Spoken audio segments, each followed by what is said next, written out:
Hoje nós vamos falar sobre as causas excludentes de antijuridicidade.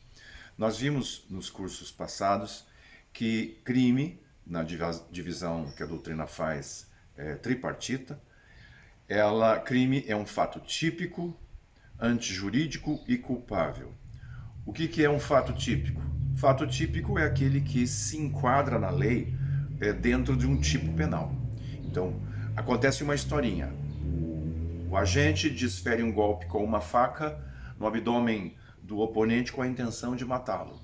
Então a gente faz a análise dessa história e daí tenta verificar os elementos da tipicidade, basicamente os da tipicidade legal. Quais são esses elementos? A ação. Houve uma ação típica de quem quer tentar matar outrem? Sim, enfiar uma faca no abdômen de outra pessoa possivelmente se caracterize como uma tentativa de homicídio. Depende, obviamente, da história. Mas a ação é dentro da lógica típica de tentativa de homicídio. Houve um resultado típico? Sim, houve a morte, ou houve quase a morte, no caso da tentativa. Então aí nós temos ação, resultado, nexo de causalidade, foi a ação que provocou esse resultado. Então, fala-se aí que há tipicidade nessa conduta.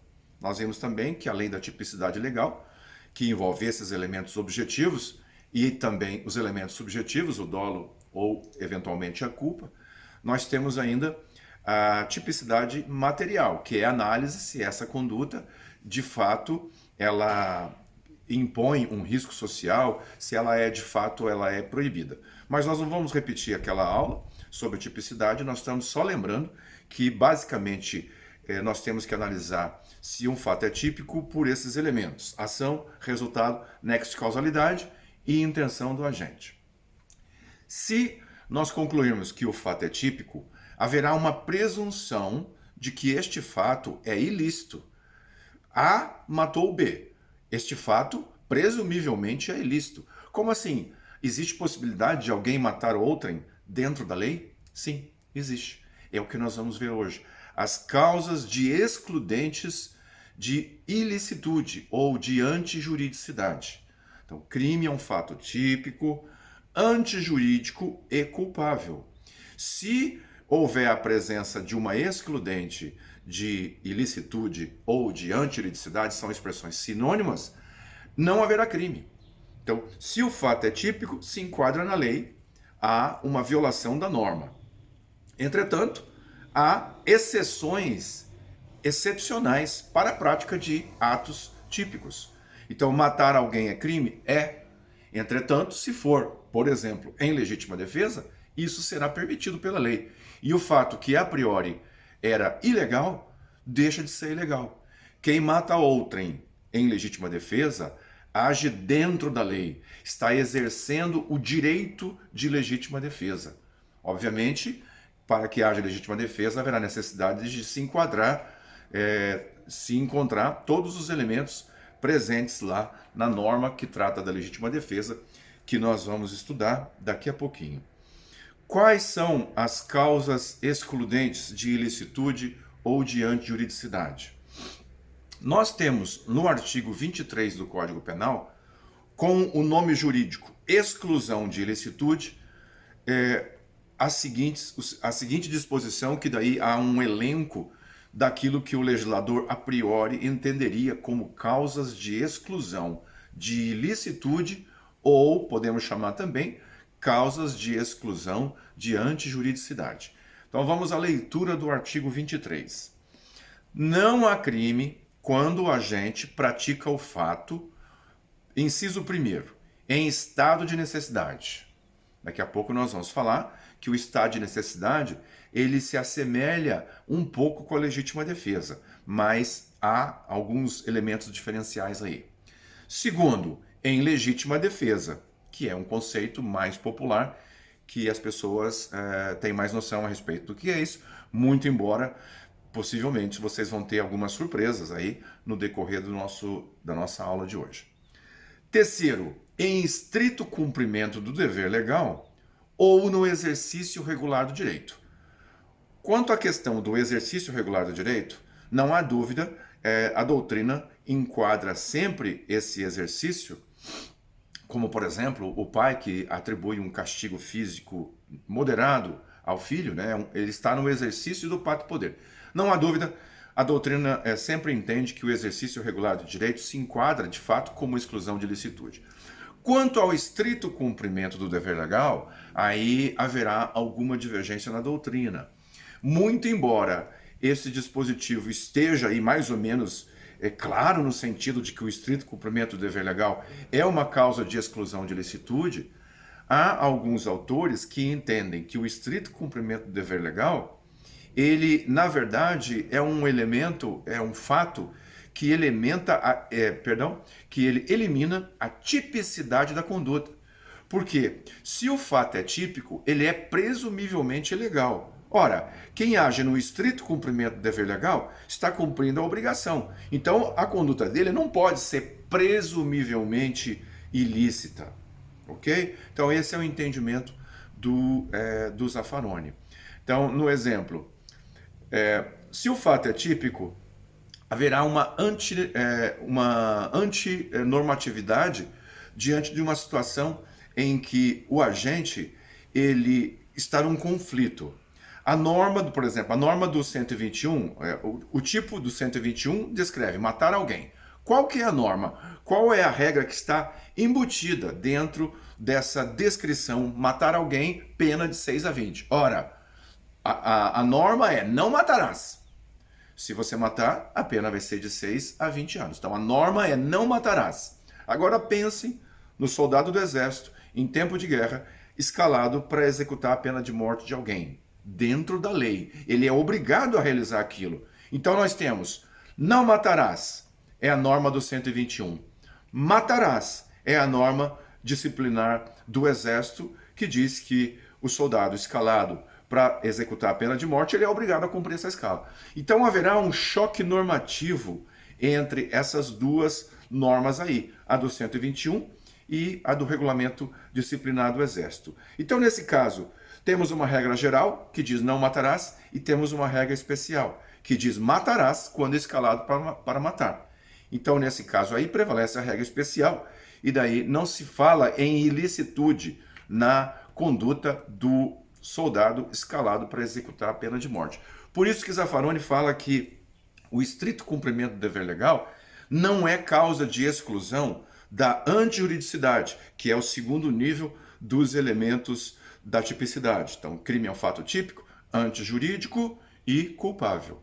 Então, o Zaffaroni fala que o estrito cumprimento do dever legal, ele elimina a tipicidade e não a antijuridicidade. Porque de plano nós já vemos que a conduta não é presumivelmente ilícita, a conduta do carrasco não é presumivelmente ilícita. Ok? Então, vamos seguindo aqui. Nós temos na sequência um resumo de como Dámaso de Jesus faz a estratificação do conceito de crime. Crime é um fato típico, então elemento número 1, tipicidade. Depois, no segundo ponto, nós vamos verificar se de fato a conduta é típica. Aí estudaríamos os casos de exclusão de ilicitude. E por último, nós veríamos os casos de exclusão de culpabilidade, que vai ser a próxima aula que a gente vai gravar.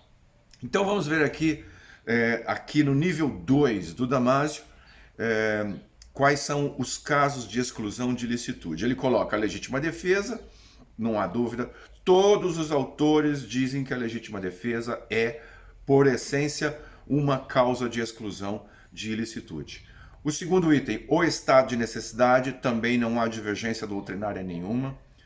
O exercício regular do direito, também não há. E ele coloca o estrito cumprimento do dever legal, ou seja, ele vai cegamente no artigo 23 e fala, ali nós temos, nos 3 incisos, 4 casos de exclusão de ilicitude e pronto. Então, não há na doutrina do Damásio nada que seja diferente em relação da interpretação mais literal, mais óbvia do artigo 23.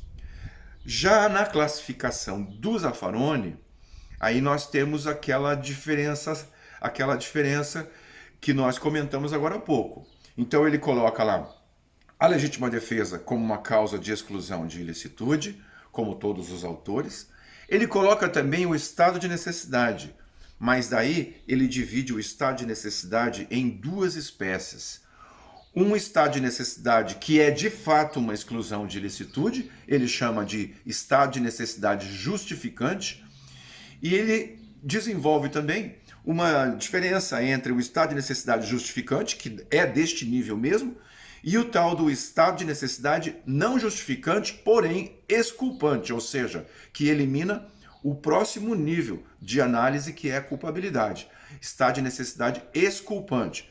Então isso é uma novidade dentro da doutrina, né? Quando o Zaffaroni chegou com essa doutrina aqui no Brasil, ela chegou sendo uma novidade dentro dos doutrinadores de maior renomada aqui no Brasil. Bom, qual que é a diferença entre estado de necessidade justificante e exculpante? Eu já disse, o primeiro exclui a ilicitude, o segundo passa a ser analisado no último nível, na culpabilidade. Daqui a pouquinho a gente volta a falar a respeito disso, porque no momento só estou fazendo uma visão geral. Coloca o exercício regular de direito não fomentado, ok? Porque se ele for fomentado, o Zaffaroni fala que isso exclui não a antijuridicidade, mas a tipicidade. Por exemplo, uma atividade esportiva, o boxeador. O boxeador, para ganhar a luta, ele vai ter que desferir um golpe que vai provocar uma lesão corporal no oponente. Então o Zaffaroni fala que o boxe é uma atividade esportiva fomentada, estimulada pelo Estado. Se uma conduta é estimulada pelo Estado, ela não pode ser típica, ela não é presumivelmente ilícita, porque toda conduta típica é presumivelmente ilícita. Então ele coloca os casos de exercício regular do direito fomentados pelo Estado, não aqui, neste nível de exclusão de ilicitude, mas no anterior, como excludente de tipicidade, como eliminadora da tipicidade. Um outro exemplo também seriam as atividades médicas, né? Então, o médico, quando abre o peito de uma pessoa para realizar de uma mulher, para realizar uma cirurgia estética, e ninguém, a priori, vai pensar que ele está praticando uma lesão corporal ali. Por quê? Porque aí há um exercício regular da medicina. E a medicina ela é estimulada, fomentada pelo Estado.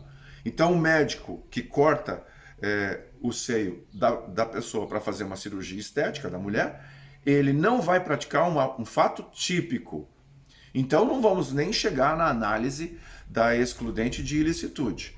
Bom, enfim, o Zaffaroni coloca o exercício regular de direito não fomentado aí como causa de exclusão de ilicitude. Um exemplo de exercício regular de direito não fomentado é o direito de retenção que, por exemplo, o dono da hospedaria tem relativamente à bagagem do cliente. Enquanto o cliente não paga a conta, o dono da hospedaria, o gerente, ele tem o direito, de acordo com o Código Civil, isso nós vamos ver daqui a pouquinho, vamos citar qual é a norma do Código Civil que diz isso, que fala sobre o direito de retenção. Então, esse direito de retenção da bagagem do cliente não é algo que o Estado estimule, é algo que pode ser exercido. O gerente vai exercer ou não, o dono da hospedaria vai exercer ou não, mas não é algo que é fomentado, estimulado pelo Estado. Então aí seria, de fato, o exercício regular do direito não fomentado uma causa de exclusão de ilicitude ou de antijuridicidade. Então, reparem aí que já o Zaffaroni já faz uma diferença também. Os autores colocam todos os casos de exercício irregular de direito não fomentados e não fomentados ali, como causa de exclusão de ilicitude, enquanto que o Zaffaroni faz essa distinção. Eu risquei aí na tabelinha o estrito cumprimento do dever legal, porque coloquei a seta bem à direita, subindo ali, porque ele entende que os casos de estrito cumprimento do dever legal, eles são, na verdade, casos de exclusão de tipicidade. Haveria uma eliminação da chamada tipicidade conglobante. Tá, nós falamos várias vezes a respeito desse estrito cumprimento do dever legal, como que o Zaffaroni pensa, como que a doutrina em geral pensa, e daí você pode me perguntar, como que você, Gasoto, pensa a respeito desse estrito cumprimento do dever legal? Seria casos de eliminação de tipicidade ou casos de exclusão de ilicitude? Eu penso diferente relativamente a todos os doutrinadores que eu já li. E quando eu estava me preparando para as primeiras aulas da minha vida a respeito de direito penal, há muitos anos, eu estudei mais ou menos com base em, se não me engano, 11 autores. E, enfim, então o que eu vou dizer para vocês aqui é algo que eu penso e eu vou dar exemplos e vocês podem concordar comigo, ou podem concordar com o Damasio, ou podem concordar com o Zaffaroni. O importante é que vocês saibam analisar, o importante é que vocês conheçam as diferenças doutrinárias, entendam as razões dos autores e façam a sua opção. Questões problemáticas como essa não caem em concurso, em provas objetivas, porque o examinador ele não pode colocar uma questão, uma resposta como certa, objetivamente, para marcar X, se há dúvida na doutrina, se há divergência na doutrina. É lógico que sempre haverá algum autor que vai falar alguma coisa diferente. Esse autor que seria 1 em 100, possivelmente essa resposta dele estaria prejudicada. Mas quando há uma divergência séria na doutrina, isso não pode ser objeto de questão objetiva, mas pode ser objeto de uma questão dissertativa.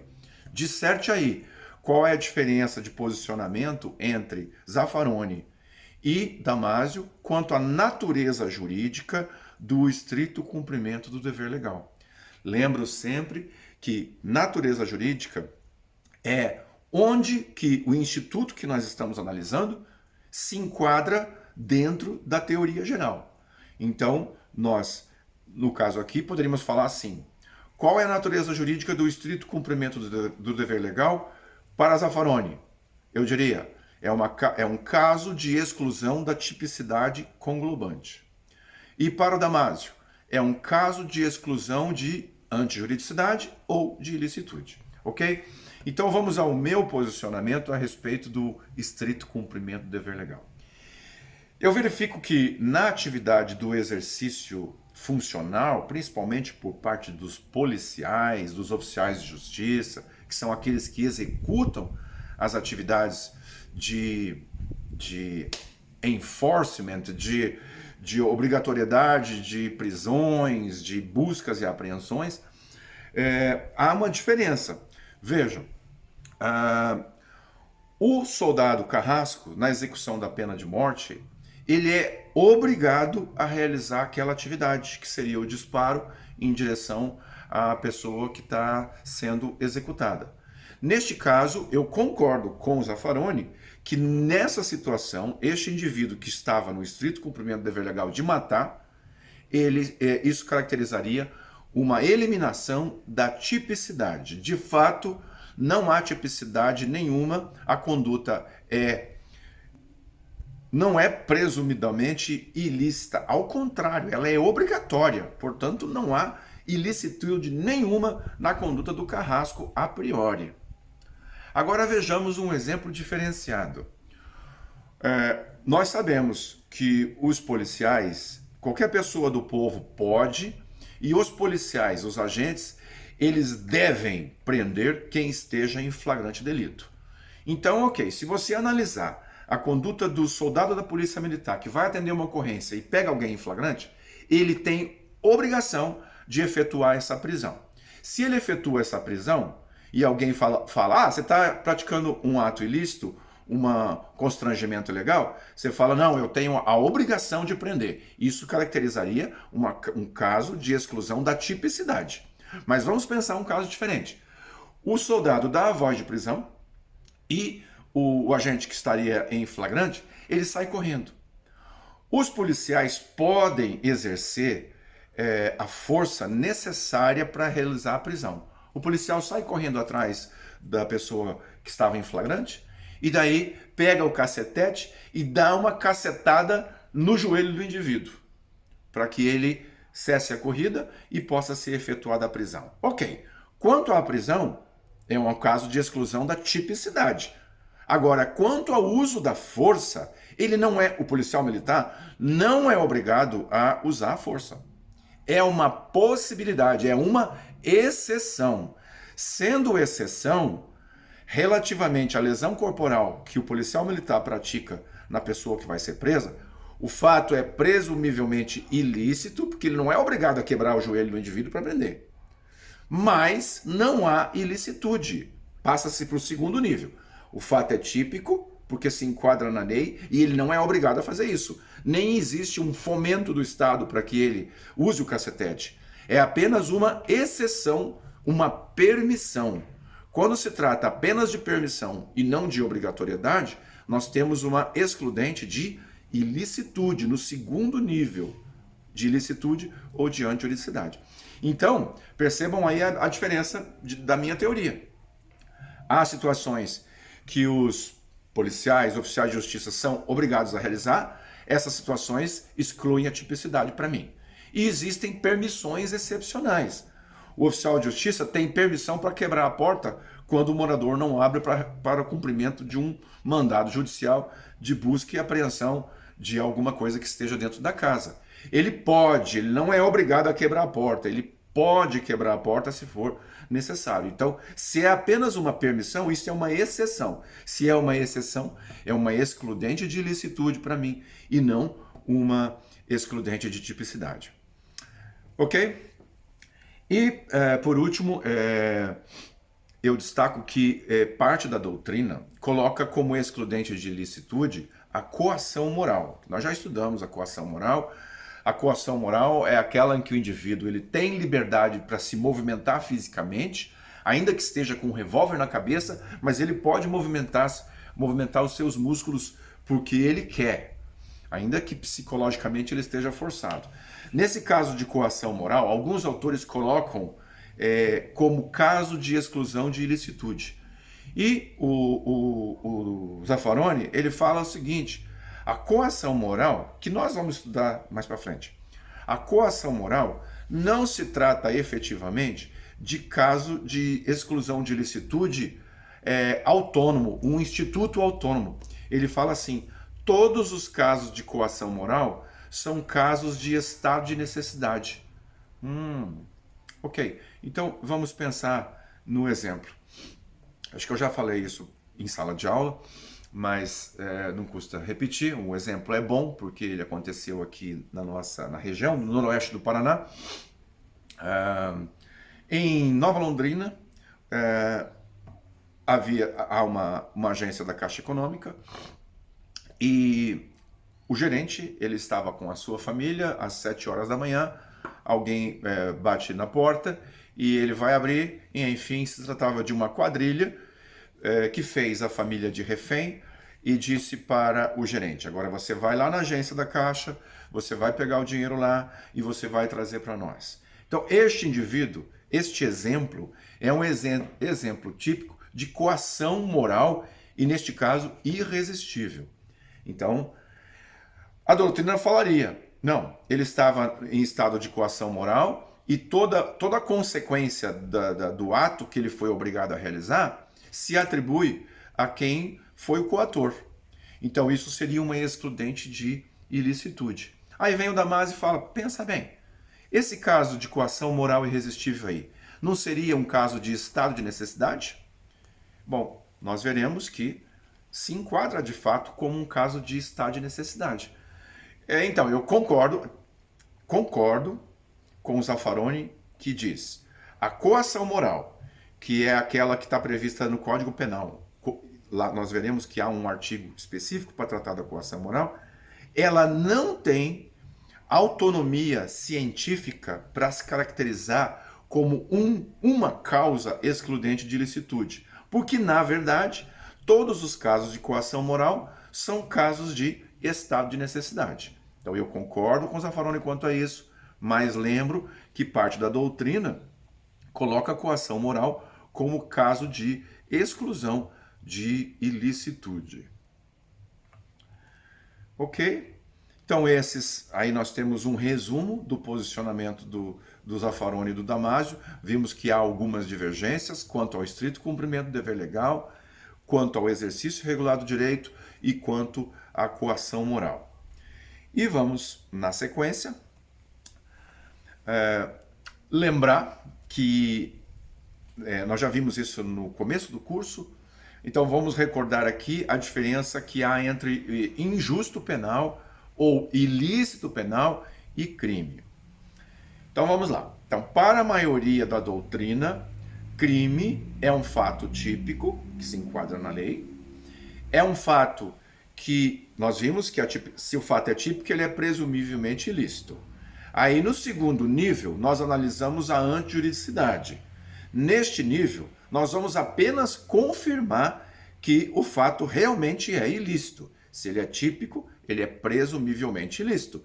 No nível 2, na antijuridicidade, nós vamos apenas confirmar essa ilicitude. Mas daí que nós temos as excludentes de ilicitude. Se houver a presença de uma excludente de ilicitude ou de antijuridicidade, portanto, não haverá mais crime. Crime é um fato típico. Antijurídico porque na situação não há excludente de antijuridicidade. E por fim, analisaríamos a culpabilidade, que seria a capacidade do agente de entender o que estava fazendo e de se controlar nessa conduta, porque nós veremos na próxima aula que o indivíduo, às vezes, ele pode estar inconsciente relativamente em razão de uma doença, em razão de uma embriaguez, e isso aí, eventualmente, uma embriaguez forçada pode eliminar a culpabilidade. Ok? Tá, então até agora nós não falamos muito a respeito da diferença entre o que é crime e o que já é um injusto ou ilícito penal. Bom, então tá, já salvo algumas exceções, como o próprio Damasio, crime é um fato típico, antijurídico e culpável. Ok. Se o indivíduo praticou um fato típico, antijurídico e culpável, ele vai ser condenado. Ok? Perfeito. Mas o que é o injusto ou ilícito penal? Se houver pelo menos tipicidade e antijuridicidade na conduta, já haverá um ilícito penal. E se houver um ilícito penal, já pode haver consequências para o indivíduo. Mas se não houver culpabilidade, ele não pode ser condenado. Para que alguém seja condenado por crime, o fato tem que ser típico, antijurídico e culpável. Então vamos dar um exemplo. O louco, o insano mental. Alguém que sofre de uma psicose, de uma esquizofrenia. O louco que mata outrem, ele pratica um fato típico, pratica um fato antijurídico, mas não há culpabilidade, porque ele não tem capacidade de entendimento do caráter ilícito da conduta. Não há o terceiro elemento, a culpabilidade. Ele praticou um crime? O louco pratica um crime? Não. O louco pratica um ilícito, ele é proibido, é um ilícito. Mas ele não merece a imputação penal em razão da insanidade mental dele. Ele não pratica crime.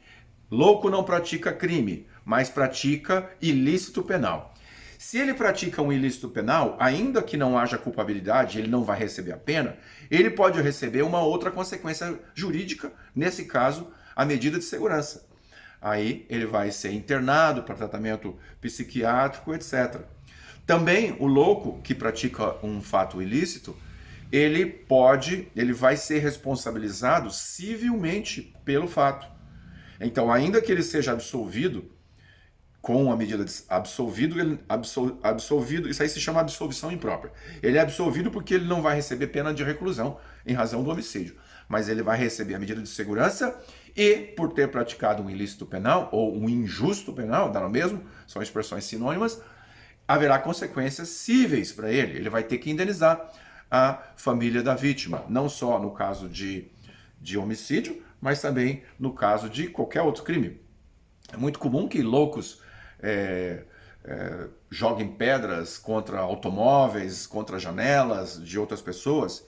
Então, nesse caso, quando ele pratica um fato típico do crime de dano, o fato será típico, será antijurídico, porque o louco não tem permissão excepcional para praticar fatos ilícitos, Porém, não haverá culpabilidade. Terá o louco não praticado um crime, mas sim um ilícito penal, com consequências tipo medida de segurança e responsabilização civil. Entretanto, o louco não pode ser condenado à pena de reclusão.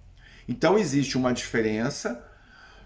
Toda conduta que é considerada como crime, por ser fato típico, antijurídico e culpável, ela, todo crime caracterizará um injusto penal, um ilícito penal. Mas nem todo ilícito penal se caracterizará como crime, como no caso do louco, que pratica um fato típico, o antijurídico, mas por não haver culpabilidade, não pode se falar, tecnicamente, não pode se falar que o louco praticou um crime. Bem, na sequência aí nós temos uma conceituação bastante simples da antijuridicidade. Então, antijurídica, se é antijurídica é porque viola a norma. Antijurídica poderíamos chamar também de ilegal. Antijurídica é a conduta típica, típica porque se enquadra no tipo penal, não colhida por uma regra especial penal ou extrapenal de permissão. Então, sempre uma excludente de antijuridicidade importará em uma permissão excepcional para a prática de conduta ilícita. Se, no caso concreto, não há presença de nenhuma excludente de antijuridicidade, antijurídica será a conduta. Então, assim, em 95% dos processos penais, os juízes sequer analisam essa antijuridicidade, porque só quando houver a alegação de uma legítima defesa, de um estado de necessidade, etc., é que o juiz vai analisar as provas da presença dessa causa excludente de antijuridicidade. Então, alguém praticou um furto. O juiz vai fazer análise da tipicidade da conduta. Houve uma ação de furto? Houve. Houve a consumação do furto? Houve. O indivíduo tinha intenção de furtar? Tinha. Pronto, basicamente já acaba aí a análise das provas. Excepcionalmente, a defesa alega: opa, houve o furto sim, mas foi em estado de necessidade. A família do indivíduo estava morrendo de fome. Aí sim o juiz vai analisar se há a presença do estado de necessidade. Se não, fica por aí. Então, como eu disse, nós vamos aprender aqui muita coisa, muitos detalhes a respeito de tipicidade, antijuridicidade e culpabilidade. Mas em quase todos os processos só há necessidade de análise da ação, resultado e dolo do agente. Mas é obrigação nossa conhecer as exceções. Então, as causas que excluem a antijuridicidade, o nível 2 do conceito estratificado de crime, se trata de exceções. Ok, existem algumas. Então, vocês vão enjoar de ouvir eu falar que crime é um fato típico, antijurídico e culpável. A doutrina, em algum momento, fica fazendo análise de qual é a correlação que há entre a tipicidade no nível 1 e a antijuridicidade no nível 2. Então, isso aqui é mais história do direito, vamos direto ao ponto.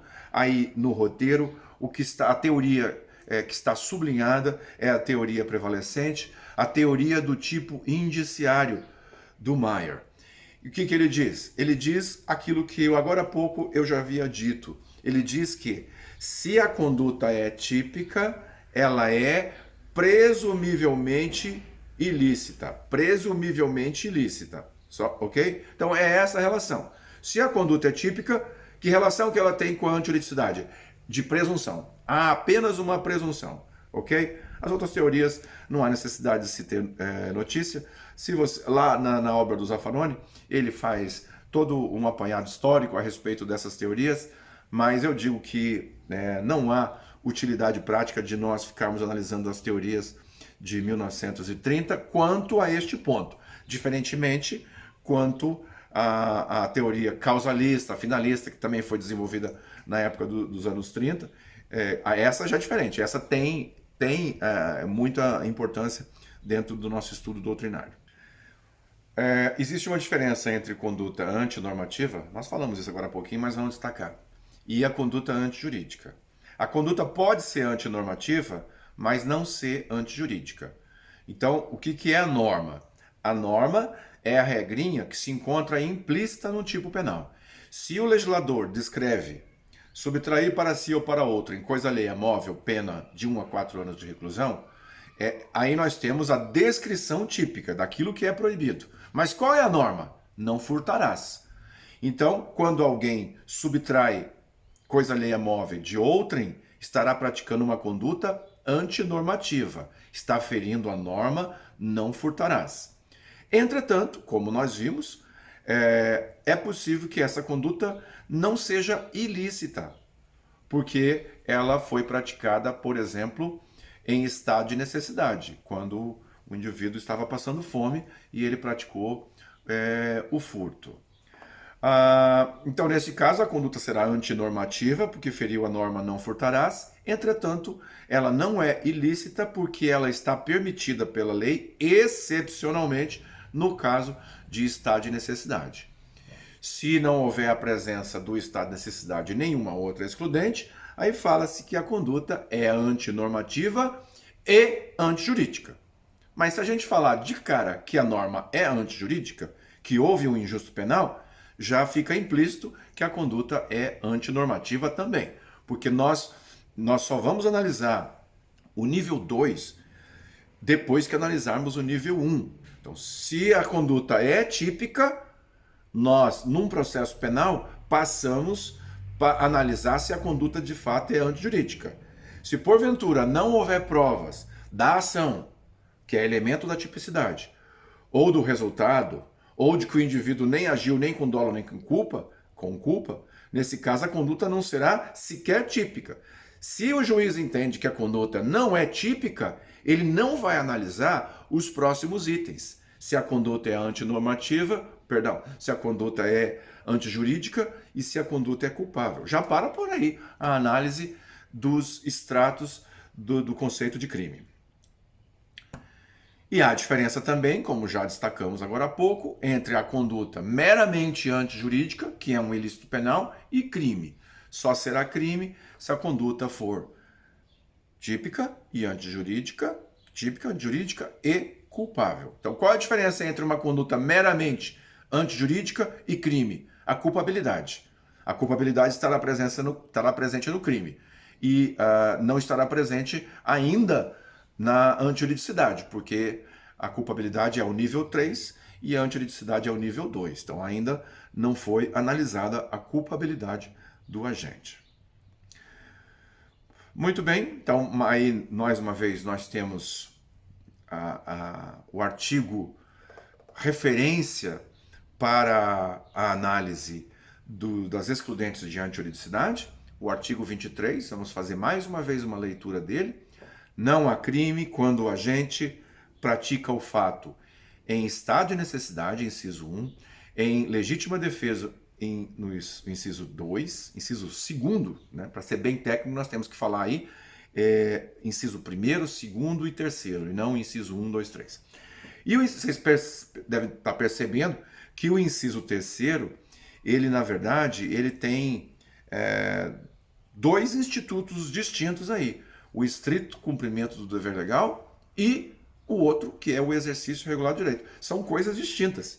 Por que o legislador os colocou em um inciso só? Isso eu não sei, é um mistério. Estamos falando de excludentes de antijuridicidade. São expressões sinônimas. Excludentes de ilicitude, uma coisa antijurídica é uma coisa ilícita. Ou excludente de antijuridicidade, dá no mesmo. Podemos chamar também o estado de necessidade, a legítima defesa, de tipos permissivos. Por que tipos? Vocês podem perceber claramente nos tipos proibidos, artigo 121, artigo 155, estelionato 171, crime de dano, Enfim, esses são os tipos onde há uma descrição de uma conduta proibida. Nós veremos daqui a pouquinho que a partir do artigo 24, o legislador descreve as exceções permissivas. Então, alguns autores falam que a legítima defesa, no artigo que a gente vai fazer a leitura daqui a pouquinho, ele é um tipo permissivo. Ali há a descrição de quais são os elementos necessários para caracterizar a legítima defesa. Portanto, seria um tipo permissivo. Tá, podemos adotar isso como uma terminologia legal. Também são chamadas as excludentes de antijuridicidade de causas de justificação. Ok? Alguém mata outrem, a conduta é típica, presumivelmente ilícita ou presumivelmente injusta, porque fere a lei. Entretanto, foi ilegítima defesa. Então isso é uma causa que justifica o ilícito. Causa de justificação. Elimina a antijuridicidade ou a ilegalidade. E o problema para nós é o seguinte, para você que está começando a fazer o estudo do direito penal agora, os autores, eles não adotam uma terminologia padrão. Às vezes eles falam, não, porque as causas de exclusão de antijuridicidade, no próximo parágrafo fala de causa de exclusão de ilicitude, ou tipo permissivo, e vão variando essa terminologia, e às vezes você nem percebe, acha que são coisas distintas. Mas na verdade, tudo isso aí é a mesma coisa. São circunstâncias que o legislador permite a prática de um fato típico, eliminando a ilicitude da conduta. Vamos ver aqui, verificar algumas consequências aí das excludentes de antijuridicidade e de outros elementos. Consequências. Se a conduta ela é atípica, então, 3 níveis: tipicidade, antijuridicidade, culpabilidade. 3 níveis de análise. Se a conduta ela é atípica, é porque ela não se enquadra num tipo penal. Se ela não se enquadra num tipo penal, ela é um indiferente penal. Então, para quem pratica uma conduta penalmente atípica, é um nada penal. Então, nenhuma consequência penal poderá, ou penal ou extrapenal, poderá surgir para quem pratica uma conduta penalmente atípica. Se ela se caracterizar em um dano do ponto de vista civil, aí sim poderá haver consequências. Mas no âmbito do direito penal, se alguém pratica uma conduta atípica, não pode haver consequência nenhuma medida de segurança, não pode haver uma sentença condenatória, ainda que a indenização. Se a conduta é atípica, o juiz vai absolver de plano, se houver já argumentação pela defesa, logo no início do processo, o juiz já vai fazer a absolvição direta, imediata, sem prosseguir no processo, sem chegar à instrução. Vai ser uma absolvição de plano de início no processo. Se houve processo e no final o juiz conclui que a conduta é atípica, aí ele, obviamente, que vai absolver sem nenhuma consequência para o réu. Sem nenhuma consequência do direito penal. Mas como é que o juiz vai aceitar uma denúncia por uma conduta atípica? Às vezes há algumas discussões a respeito da tipicidade, por exemplo, no descaminho. Então hoje a jurisprudência do Supremo, principalmente, ela já é pacífica, no sentido de que só haverá a prática do crime de descaminho quando o valor dos tributos devidos na importação ou na exportação, quase sempre é na importação, ultrapassar a R$20.000 de prejuízo para a União. Mas isso hoje é pacífico, já de uns 4, 5 anos para cá, porque houve o posicionamento definitivo do Supremo a esse respeito. Mas isso já foi objeto de muita discussão. Primeiro, não havia parâmetro nenhum, então se adotava mais ou menos R$2.000, R$3.000 do valor das mercadorias e não dos ilícitos. Foi quando eu comecei minha carreira no Ministério Público Federal. A jurisprudência era nesse sentido. Não se falava muito na sonegação fiscal, mas se falava do valor das mercadorias. Ah, se as mercadorias eram de menos de 2, 3 mil reais, aí aquilo não caracterizaria o crime, seria atípico. Depois, houve uma mudança, se adotou o critério de 10 mil reais de tributos, por motivos que aqui a gente não vai discutir agora, mas enfim, bem resumidamente, em algum momento houve uma lei que disse que os advogados da União, os da Fazenda Nacional, os procuradores da Fazenda Nacional estavam dispensados de executar dívidas abaixo de 10 mil reais. E daí alguém sustentou a tese, bem, se a União não cobra tributos abaixo de 10 mil reais, no descaminho cujo prejuízo para a União seria abaixo de 10 mil reais, então isso não tem importância penal também. Então, se não tem importância penal, a conduta é penalmente atípica. Isso foi adotado por uns anos, depois veio uma portaria e alterou o valor de 10 mil para 20 mil, e muito embora se possa discutir se uma portaria pode mudar o valor aí que a lei estabeleceu em 10, né? Enfim, de qualquer maneira o Supremo passou a adotar o critério dos 20, e vocês estão percebendo aí que ao longo dos anos o critério foi mudando por entendimento jurisprudencial. Então vamos supor que o juiz estivesse meio que ou desatualizado com o posicionamento do Supremo, ou que ainda não houvesse a consolidação da jurisprudência do Supremo quanto aos 20 mil.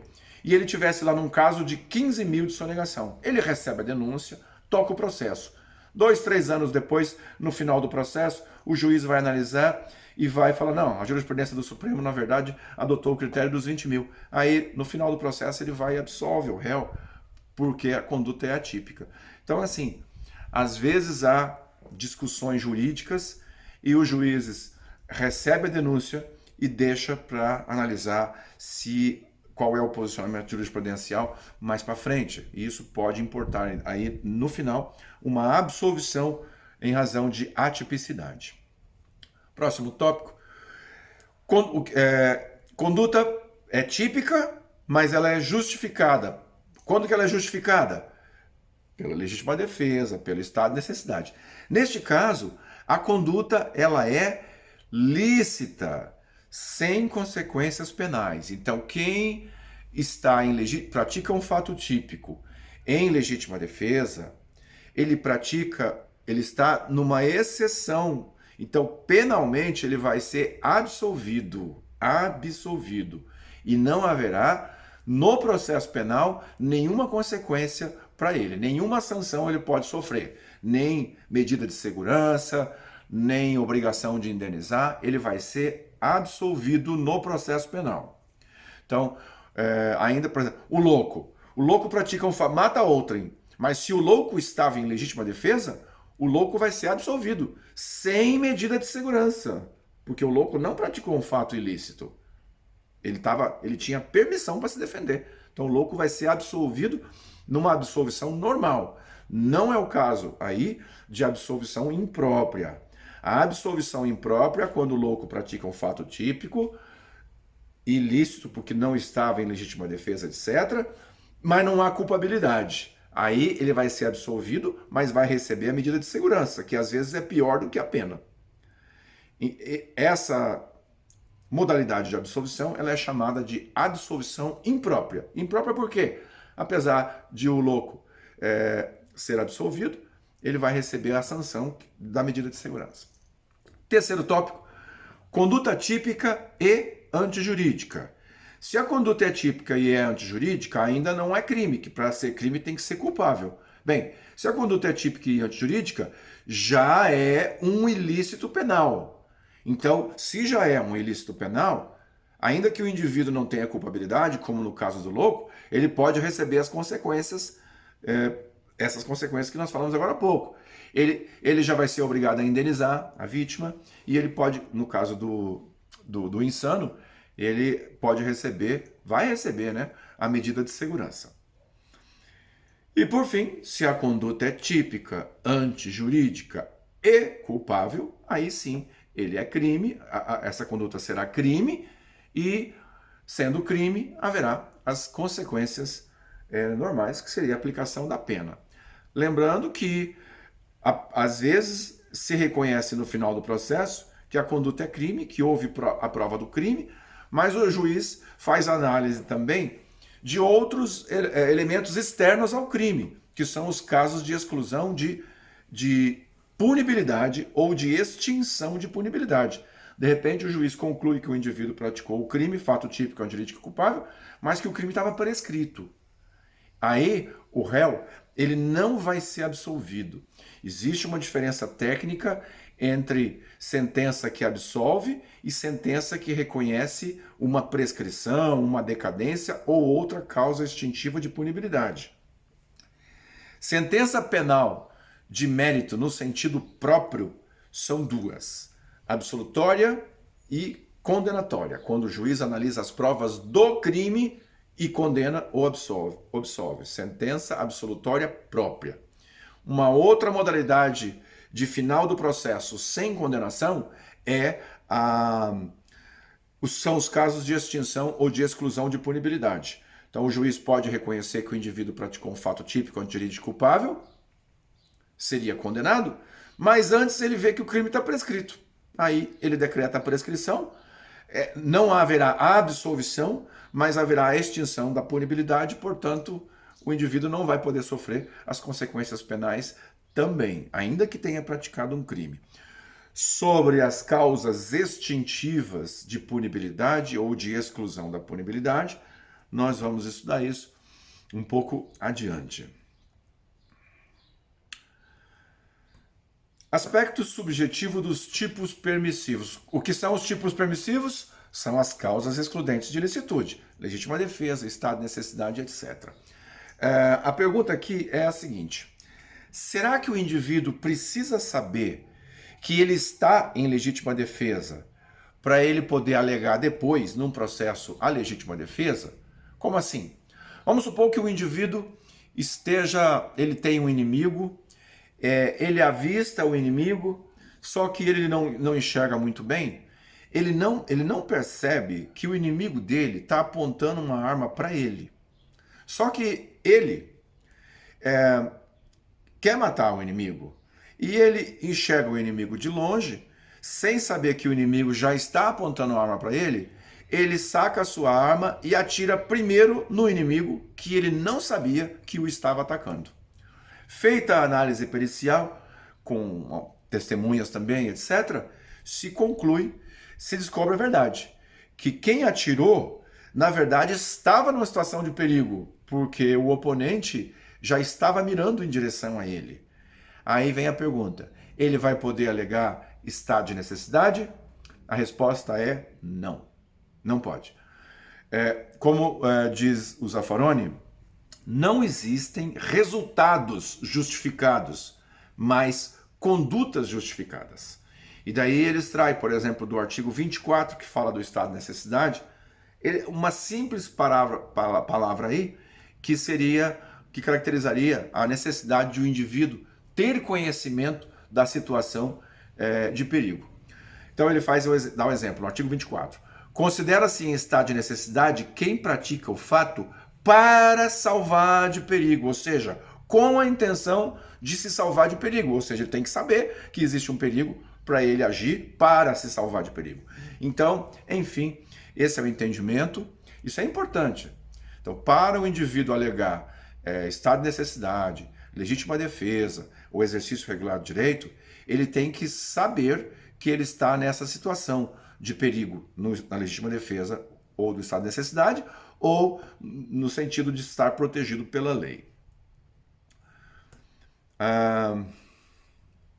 Bom, então fizemos uma introdução aí a respeito de regrinhas, análises que valem para praticamente todas as causas excludentes de ilicitude, e doravante passaríamos a falar das excludentes em espécie, começando pela mais comum das 4 ou 3 excludentes de ilicitude, que é a legítima defesa.